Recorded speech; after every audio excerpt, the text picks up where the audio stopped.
All right, Shalom. First and foremost, I want to give all praises, honor, and glory to Yahweh, Bahashem Yahushai, Bahashem Rakakwadash. Double honors to the apostles, bishops, and elders of Great Millstone who teach and rule well. And peace, love, and salutations to the Akim that's out there laboring, of the hopeful elect that's doing this work in truth and sincerity. And as we continue to see the downward spiral of Babylon the Great and how it's pretty much alienating himself from the world um, with his counsel that's pretty much deceiving himself, you know, okay? And it's all done by Yahweh Bashem Yahushai at the end of the day. You know, this man's counsel is pretty much cutting himself off at the knees, so to speak. You know, so situation that's going on in Venezuela, you know, was pretty much it's going to kick off sooner or later because this has to happen for them to have economic survival. And I say that is because of the simple fact is that um, concerning the world resources, that is the only place right now where the U.S. can turn to and be able to have a play on in Venezuela's oil fields, okay, which a lot of it is offshore, off the coast of Venezuela, but is known to be the largest in the world. And pretty much, I'm gonna let this man speak. This individual here is pretty much a former IMF employee and pretty much an insider on pretty much the economic side of things and what the elites and what they go after and what they do and pretty much the inside trackers pretty much really been put out there at the end of the day. The narrative of the every Joe Lunchbox thinks that they're going into Venezuela for the sake of stopping drugs when that's pretty much far from the case. So without any further ado, I'm gonna pretty much play this clip, and I'm gonna get some scriptures, and Lord willing, this is edifying. So without any further ado. Old saying in geopolitics, you can be an empire or you can be a debtor, but you cannot be both. For 80 years, the United States defied this rule. They printed the money and the world accepted it. They sanctioned their enemies and the world obeyed. They were the masters of the universe, but this week, the master had to go begging. In Caracas, the United States is doing the unthinkable. After years of trying to destroy Nicolas Maduro, after seizing his planes, freezing his accounts, and putting a $15 million bounty on his head, Washington is suddenly desperate to make a deal. Why? Because the petrodollar is dying, and they need Venezuela's oil to save it. And in Washington, the new Treasury Secretary, Scott Bessent, is facing a nightmare. He needs to borrow $3 trillion this year just to keep the lights on, but his usual customers aren't buying. So he is forced to look across the ocean to the very country the U.S. calls its greatest enemy, China. Do you see the irony? The United States is currently waging an economic war against the two countries that it needs the most. I worked at the IMF for many years. I have seen this pattern before. When a superpower starts begging its enemies for resources, it is not a 4D chess move. It is a liquidation sale. Today we are going to look at the two desperate deals happening behind closed doors. The oil deal in Venezuela and the debt deal with China. Because if either of these deals fails, the American economy does not just recession, it stops. Let us start with the humiliation in Caracas. If you want to understand how weak the American empire has become, you do not need to look at the GDP numbers. You just need to look at who they are shaking hands with. 5 years ago... Pretty much I'm going to stop it there. Okay, so now he's saying now, as far as, and this talk would never, pretty much take place, pretty much 10 years ago. All right, and he's speaking about how weak the empire has become. You see, because he said that you could tell how weak they are is because of who they shake hands with. Okay. So let's go to the scriptures real quick, and let's go to the book of Daniel, which Daniel pretty much prophesied about that. Okay, about that kingdom. Okay, that was well. Let's let this our scriptures speak about that. This is Daniel chapter 2. Verse 40. And the fourth kingdom shall be strong as iron, for so much iron breaketh in pieces, and subdueth all things. And as iron that breaketh all these, shall it break in pieces and bruise. and that was pretty much the Roman Empire. The Roman Empire was a very strong, dominant kingdom, okay, that was made of iron, so to speak, okay, and it broke everything around it in pieces. And pretty much, we're going into now, okay, the demise of the second leg of Rome right now, okay. Pretty much, Rome pretty much fell, and pretty much you had the Holy Roman Empire, okay, when Jake pretty much took over. But then you had what you want to call the Renaissance, okay, when we were pretty much taken out of power, and the shift began to go back to the Edomite, so to speak, okay. And when you break it down now, the second leg of Rome here in Babylon, okay, Babylon chiefly is that woman sitting on that beast, okay, and that beast is representing the EU markets, okay, and NATO with their military power, okay. All right, and now we're down, okay, with that statue that we pretty much likened it to the Book of Daniel's, okay. All right, we're down at the toes now, okay. So we're gonna read verse 41, and it says, "And whereas thou sawest the feet and toes, part of the potter's clay and part iron, the kingdom shall be divided, and there shall be in it the strength of it of the iron, for so much if thou sawest the iron mixed with mercury clay." Okay, and that's pretty much the EU common markets that we're in league with. The NATO pretty much alliance is pretty much strong, but they are weak because why? It's because they cannot agree on a lot of things. Okay, they are at odds behind closed doors. A little information pretty much leaks out, but pretty much the policies that this country is pushing forth geopolitically is actually hurting the economy in the EU. Okay, it's hurting their markets. Okay, so they pretty much now they're feeling some kind of way about it. You see, okay, but they are part of that beast, man. So pretty much, man, they're still in allegiance with each other, but we know that it's on borrowed time right now. Okay, you see, all right, but pretty much now the weakness is being shown forth through because there's pretty much a lot of backdoor deals that's going on. Okay, with the EU and these other countries, man. Because why? It's because this country, the EU needs a lot of those energy resources, okay, that are pretty much they're paying hand over fist to the US for, man. Okay. So it says, "And as the toes of the feet were part of iron and part of clay, so the kingdom shall be partly strong and partly broken." And this is what we see here. And this is why this individual, a former employee of the IMF, and that's pretty much the International Monetary Fund, okay, all right, and pretty much, he looks like he, for the likes of it, he's pretty much was born abroad, and he sees now, okay, the whole world sees now that this place is pretty much weakened, man, okay. The council that this place is taken up, okay, it's pretty much showing that their might is not as strong as they used to be. You see? Okay? And it says, "And whereas thou sawest the iron mixed with murky clay, they shall mingle themselves with the seed of men, but they shall not cleave to one another, even as iron is mixed with clay." And pretty much, man, you got everybody at odds with each other, man. Okay? These the EU common markets in pretty much Babylon have influxed themselves with masses of people, and it's pretty much changing the landscape of ideologies. Okay, so pretty much now, England and the whole EU markets, okay, in Babylon is pretty much fighting for their superiority, okay, in their respective lands. You see, okay. You have a big influx of different ideologies that are flooding their borders. You see, and this is why the narrative is going about the migrants. Okay, and this is the issue that they have now. Okay, you see, but this man has took up to him many people, man.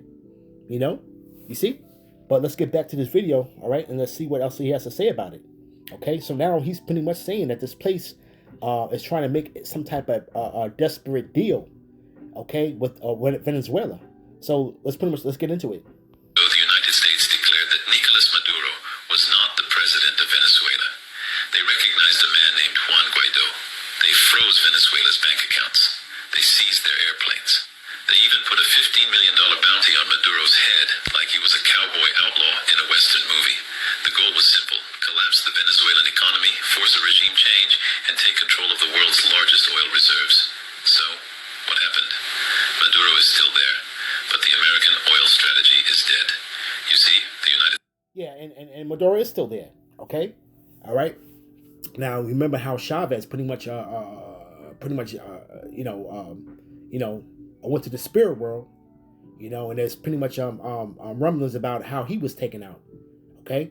But pretty much, Maduro pretty much is now pretty much has the backing of Russia, okay? You see? And I talked about this in the previous video of how they are pretty much built up in militarily, okay? As far as Russian-made weapons, okay? They have them, you see? Okay, so pretty much, man, this is not going to be some type of pushover for Venezuela. And you have to understand that Vladimir Putin, okay, he pretty much was worked for the Russian version of the CIA, okay? So he's a inside man, okay? That's an office, okay? And it's pretty much 10 steps ahead of Babylon, man. Okay, all right. He knew that this was going to come down to them going to try to go to their backyard and try to get these resources, man, as an easy score, man. Okay, so now we already see how they was already having their sights set on Venezuela, and it's been for a very long time. Okay, you see, even with that video that was out with Aaron Russo, okay, when he talked about the MOTB.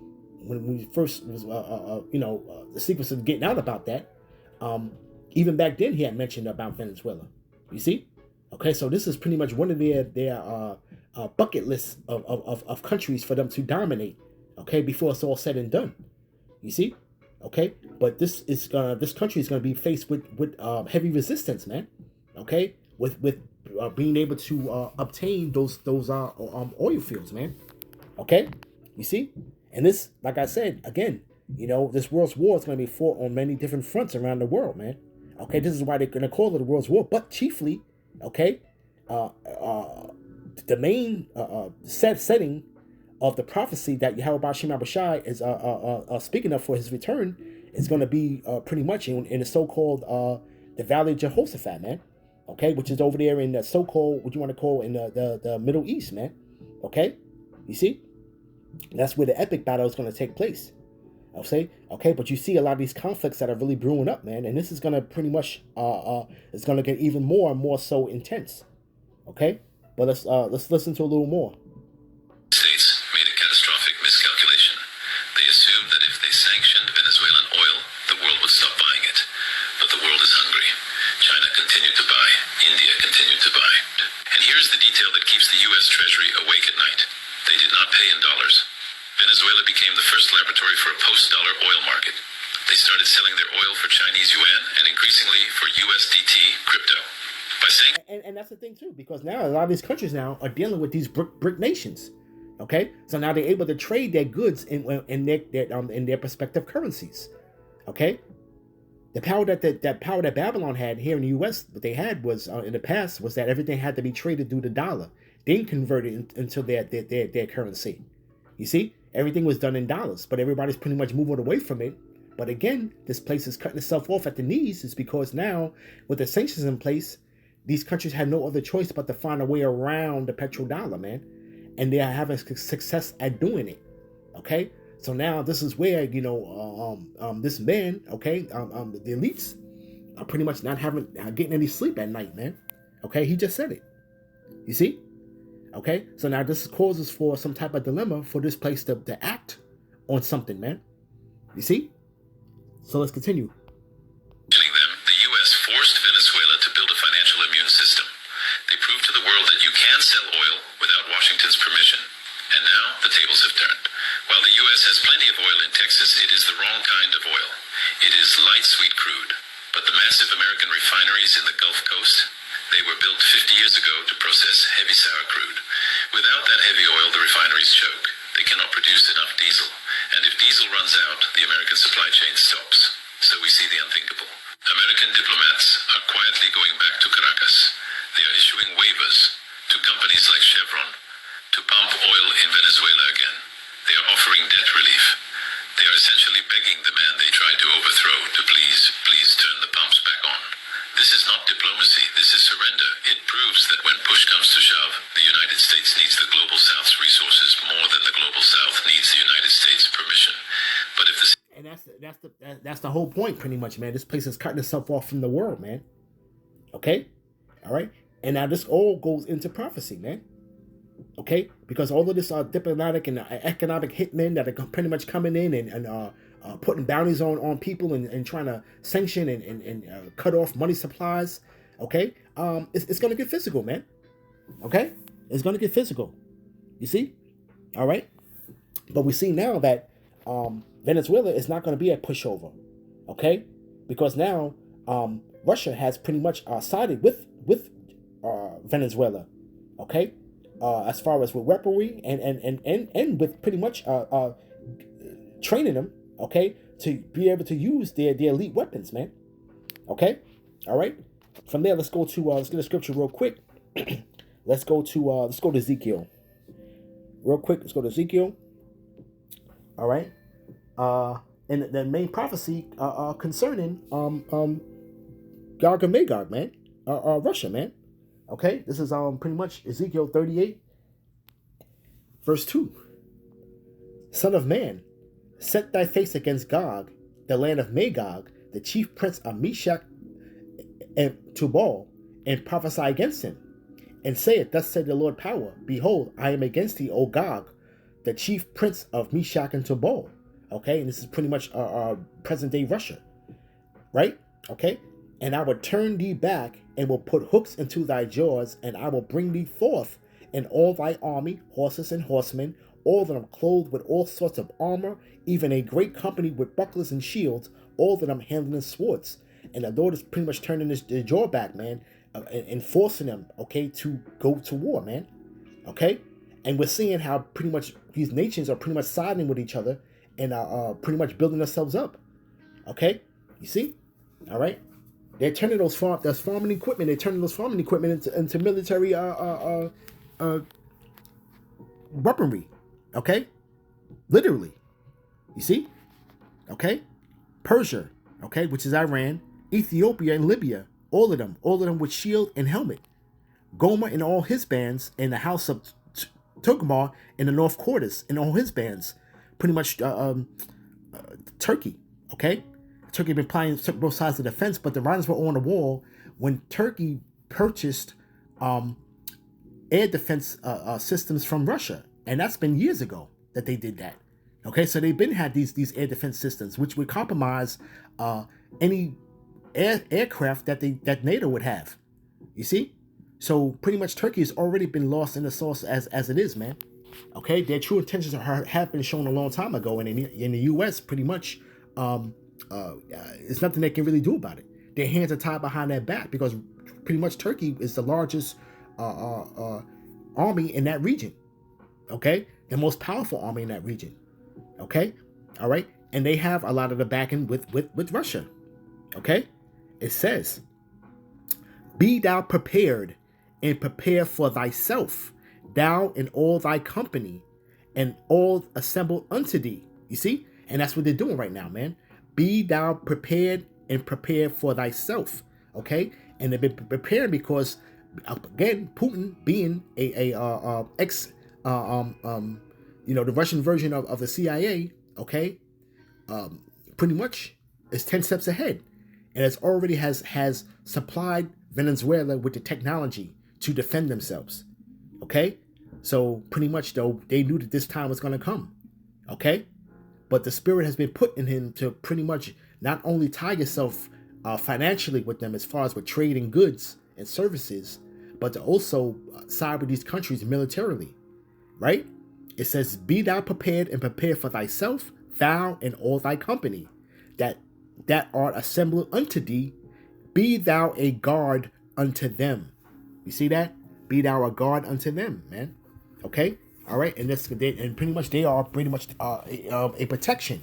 It is a hindrance or pretty much it pretty much has it to where the U.S. will not quickly be compelled to go into Venezuela blindly, so to speak.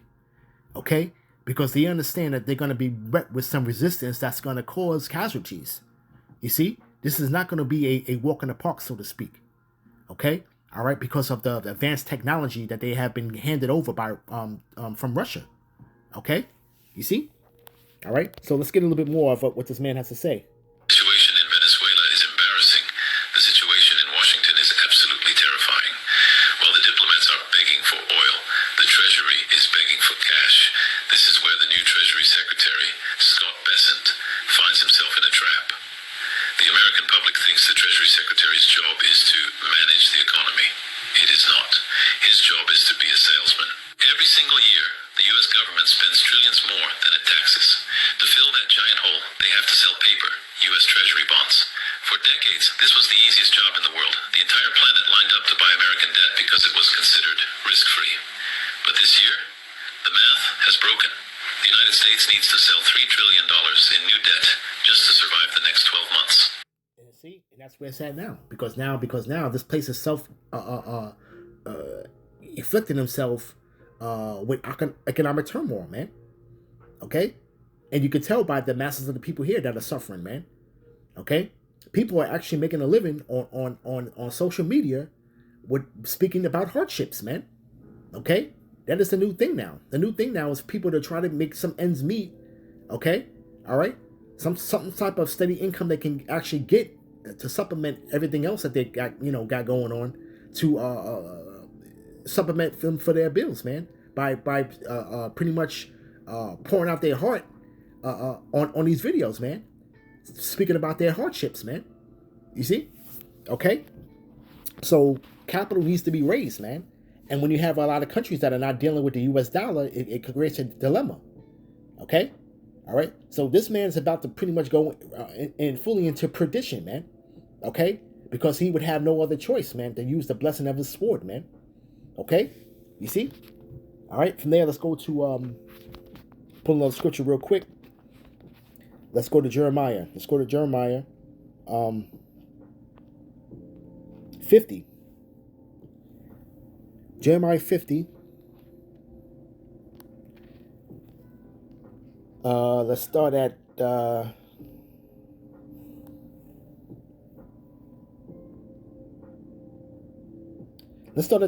verse 23.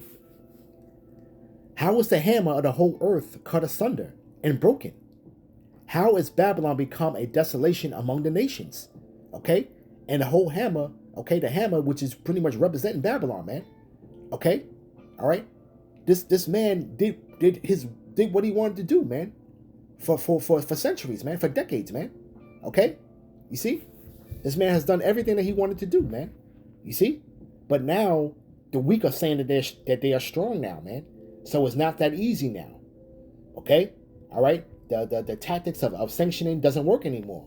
Okay, and you would basically have to put the sanctions on them, and everybody else couldn't deal with them. And if you did deal with them, you would be sanctioned as well. Okay, and if things got out of line, okay, they would use the force of the sword, man. Okay, but now, okay, it's not so easy now, because now a lot of these countries are pretty much going and getting protected by Russia and China, man. You see? Okay, verse 24. I have laid a snare for thee, and thou art also taken, O Babylon, and thou was not aware. Thou art found and also caught, because thou hast striven against Yahweh. Okay, and this man continues to strive against Yahweh with his technocracy, man. Okay, and pretty much, this man is laid in his snare now. Okay, and that snare is pretty much what this man is speaking of, man. Okay, because now, okay, he just can't scare countries into submission anymore. Okay, he has to actually try to negotiate and sit down at the table with them like adults. Okay, he's not in the time now when you're dealing with somebody that's your inferior, man.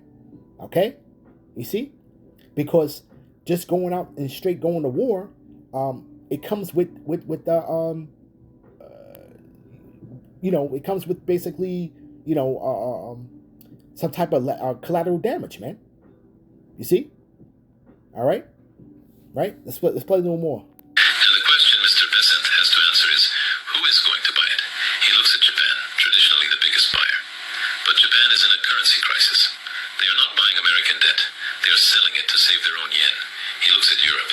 They are stagnant, fighting their own recession. He looks at the American banks. They are already stuffed full of government paper, sitting on unrealized losses. There is only... Right. Unrealized losses. Unrealized losses is gonna be when the economy finally tanks, man. Okay, all right. You got a housing market that's brewing again. Okay, a housing crisis is brewing again. Okay, you got the car market. Okay, is suffering. Okay, you got a large percentage of people that are delinquent on their car loan payments, man. Okay. Okay, this place of gluttony and decadence, man, has pretty much, these people have gone well beyond their means, man. Okay, and this is why this place is suffering economically, man, and it's only going to get worse.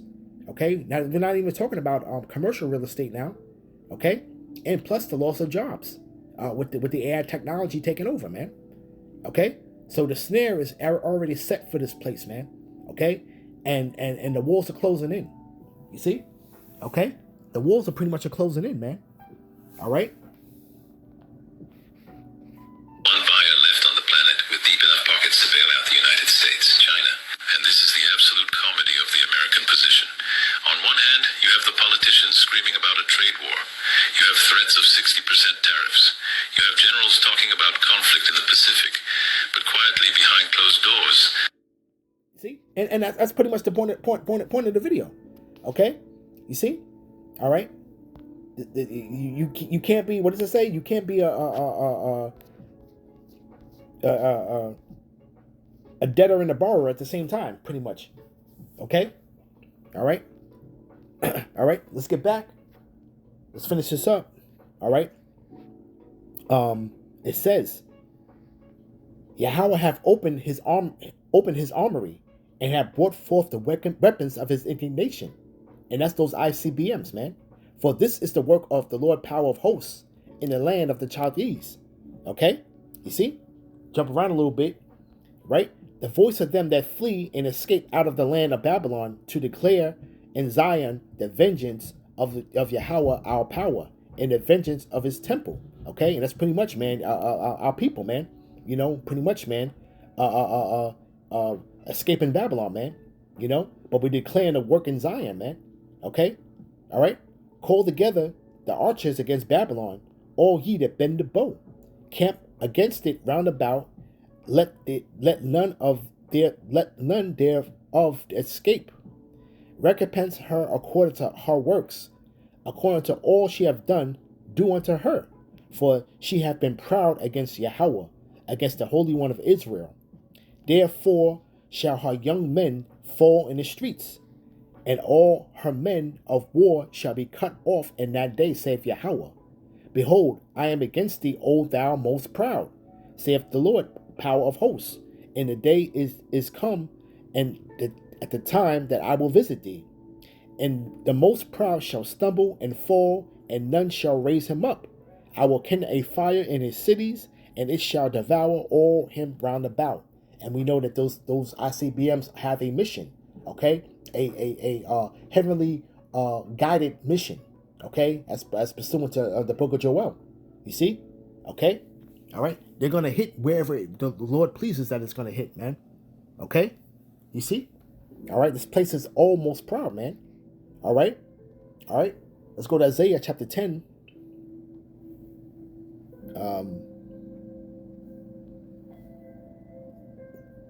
Let's go to verse 12. Wherefore it shall come to pass that when the Lord hath performed his whole work upon Mount Zion and on Jerusalem, I will punish the fruit of the stout heart of the king of Assyria in the glory of his high looks. And our iniquity has been accomplished, man. Okay? The indignation of the Lord has been accomplished on the tribes, man. Okay? The Lord has performed this whole work upon the Mount Zion and Jerusalem, man. Okay? You see? Now he's going to pretty much punish the man or the people, okay, that pretty much put oppression on his people, man. You see? Okay? The Lord's people. Okay? They put oppression on the Lord's people, man. Now he's going to punish that very same man for that. Okay?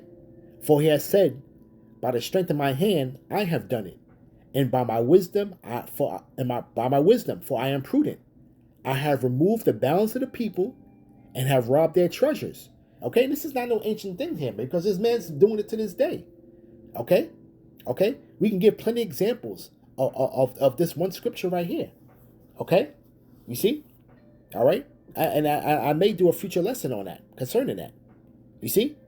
Okay? But he has removed the bounds of the people and have robbed their treasures. Has not this man going in other countries and taking their resources? Okay? And oppressing the people? Okay? And getting that country in debt? Okay? You see? I have put down the inhabitants like a valiant man. And my hand I have found as a nest of the riches of the people, as one that gathereth eggs that are left. I have gathered all of the earth, like that eagle, man. That eagle has gathered these eggs that are in these little nests, man. These different countries, man. Okay, pretty much, setting up military bases in a lot of these countries and pretty much controlling the economic environment in those regions, man. Okay, let alone controlling the resources, man. Where these big corporations are going in and taking over the resources, man. Okay, you see companies like Exxon and Mobil, okay, BP. Those are all countries. Those are all EU, NATO countries, man. You see, okay, all right. BP is basically nothing but British Petroleum. Okay, okay. It says, right. In my hand have found as a nest of the riches of the people, as one that gathereth eggs that are left.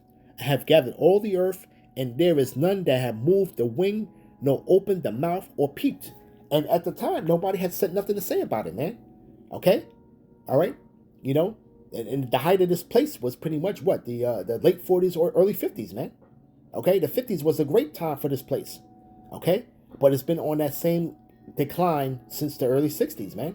Since the 60s. That was the turn of deception, corruption, okay, that seeped into the moral fiber of this place, man. And pretty much the political setup has been grossly compromised to this day, man. Okay? You see? All right? But pretty much now, man, this place now is about to face some judgment, man. Okay? You see? All right? And now it can't be that aggressive like it used to be. Okay?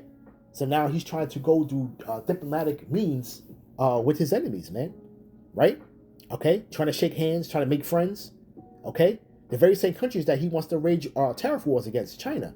Now you're looking for them to get you some type of financial bailout, man.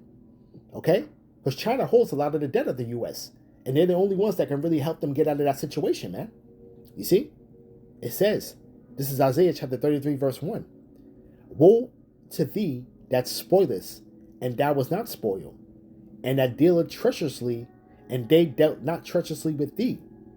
When thou shalt cease to spoil, thou shalt be spoiled. And when thou shalt make an end to deal treacherously, they shall deal treacherously with thee. You see? All praises to Yahweh B'Shem Abishai, because this is going to fulfill prophecy right here. Okay? All right? These countries will not let up off the gas, man, on what their plans are going to be, man. Okay? Because at the end of the day, it's the will of Yahweh B'Shem Abishai. Okay? The Lord is preparing these nations to prepare war, man. Okay? You see? All right?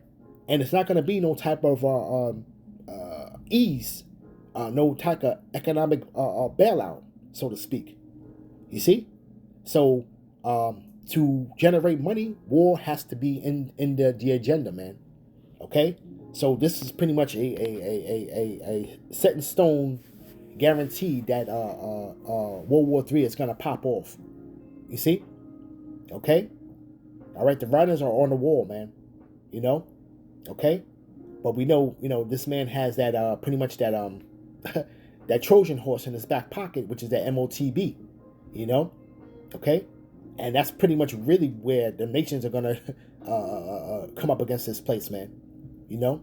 All right. So with that, I'm gonna end it there, and pretty much I may have something else to say about speaking about this situation, but I'm keeping a close eye on the situation, man, because this is pretty much literally something that's taking place in our back door, man.